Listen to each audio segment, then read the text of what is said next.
지난주 여론조사에서 윤석열이 3위가 나왔죠. 10%로요. 그 이후에 여러 가지 비관적인 이야기들이 윤석열에 대해서 나오고 있습니다. 그래서 윤석열이 인기가 추미애가 조용하니까 시들해진 거냐 이런 이야기까지 나오고, 그래서 윤석열이 등장한 이래 지지율 하락으로 이제 좀 맛이 가는 거 아니냐 하는 이야기는 처음으로 이제 등장하기 시작했습니다. 추가 한마디 할 때마다 윤 지지율이 올라갔는데 18일 날 문가리가 신년 회견을 하면서 윤석열은 문 정권의 검찰총장이라고 제가 고도의 정치 공작적인 발언을 했다고 했죠. 그런 이후에 윤석열 지지율이 내려갔다라는 그런 여론조사가 등장했다는 겁니다. 그래서 윤석열이가 왜 저렇게 지지율이 답보 상태이고 내려가는가라는 부분에서는 추를 빼고 문이 우리 사람이다라고 해버리고 나니까 이제 윤은 존재의 가치가 절대적으로 줄어들고 있는 것 아니냐 이런 이야기까지 나오는 겁니다.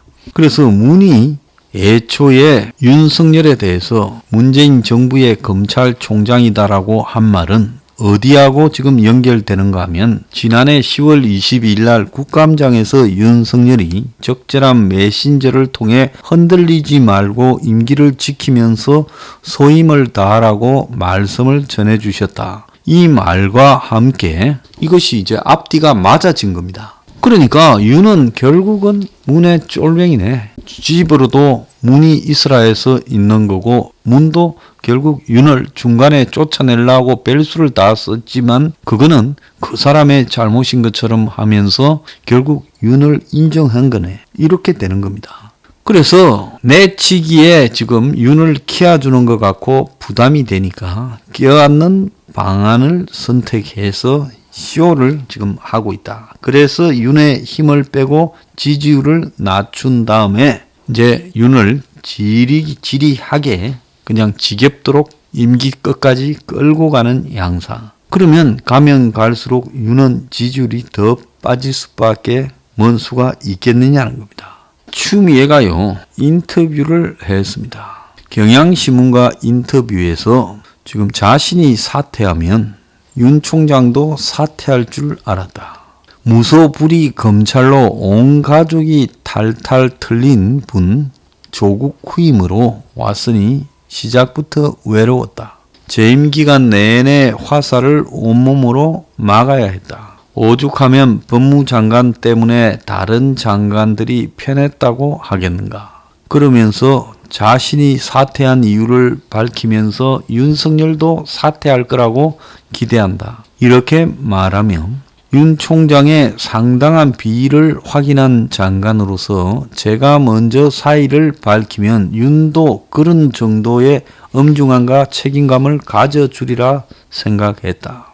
그러면서 징계심의 의결서에 적힌 사건이 윤과 그의 측근 가족과 연관된 것이라 종합적으로 해임이 가능하다고 하며 관련 수사팀의 독립성 보장과 국민에 대한 예의 차원에서 직을 내려놓는 것이 옳지 않겠는가 이렇게 말을 하고, 그러면 그만둘 거라 했는데 기대가 빗나간 것이냐 하니 제가 기대라고 표시했지만은 윤도 그 정도의 눈치는 있어야 되지 않을까. 그게 국민의 예의 아닐까 이렇게 말했습니다.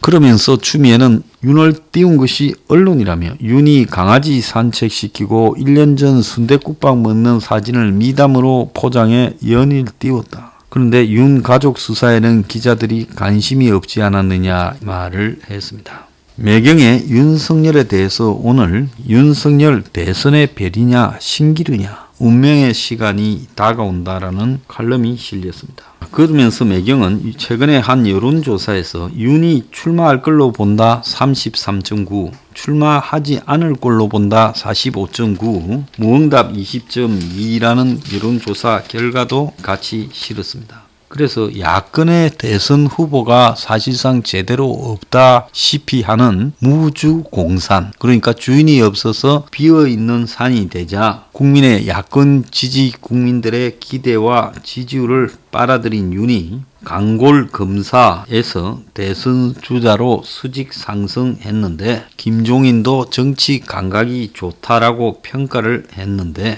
여론이 본 출마 전망은 안 할 거다 34, 할 거다 46이라는 겁니다. 일각에서는 제2의 반기문이 될 것이다. 반문 정서에 올라탄 지지율로는 한계가 있다. 대권 주자로서 검증도 불충분하고 퇴임 후에 7월 말까지 하면 퇴임 후에 대선까지 7개월 남았는데 준비가 역부족이라는 겁니다. 윤 앞에 놓인 변수는 4월 서울시장 보선에서 야당이 승리할 때는 정권 교체의 기대가 더 힘을 받을 것이고 주변에서는 윤의 대선 고민이 깊어질 거다. 그래서 반문을 넘어서 지도자의 비전을 가져야 될 거다라고 이야기를 하고 있습니다.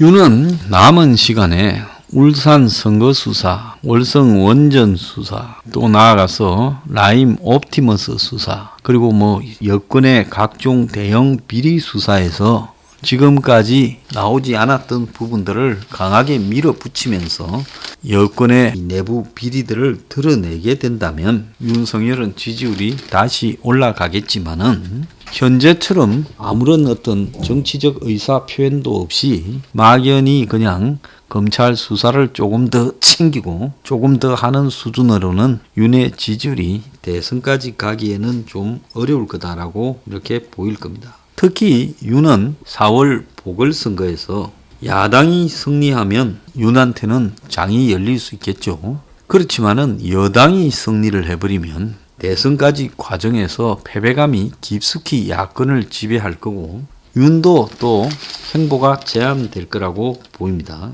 윤이 과연 문한테 자기 정리를 할 수 있는가가 핵심이라고 봐요. 저는 윤이 임기를 지키려고 해서는 윤에게는 미래가 없다고 봅니다. 윤이 임기를 지키려면 더 이상 문을 공격하지 않고 조용히 기어가서 지금처럼 조용히 있어야 되겠죠. 이슈에 초점도 되지 않고요. 그런 식으로 해서 어떻게 야권의 대권 주자가 되겠습니까? 여권이 문을 대권 주자로 밀 가능성은 없지 않아요? 그건 가능성 제로죠. 말을 안 하고 있어서 그렇지 괘씸한 배신자라고 생각하고 있지 않겠습니까? 그러면 야권의 주자가 되는 것밖에 없는데 문 밑에서 그냥 얌전히 7월달까지 지내놓고 나와가지고 야권의 대선 후보자를 한다? 일부 문하고 맞서서 시끄럽지만 그것은 조국을 둘러싸고 검찰하고 벌인 싸움에 불과하다. 자, 그 정도를 가지고 검찰 밥그릇 지키는 싸움에 했다고 국민들이 대선 주자로 인정하겠느냐?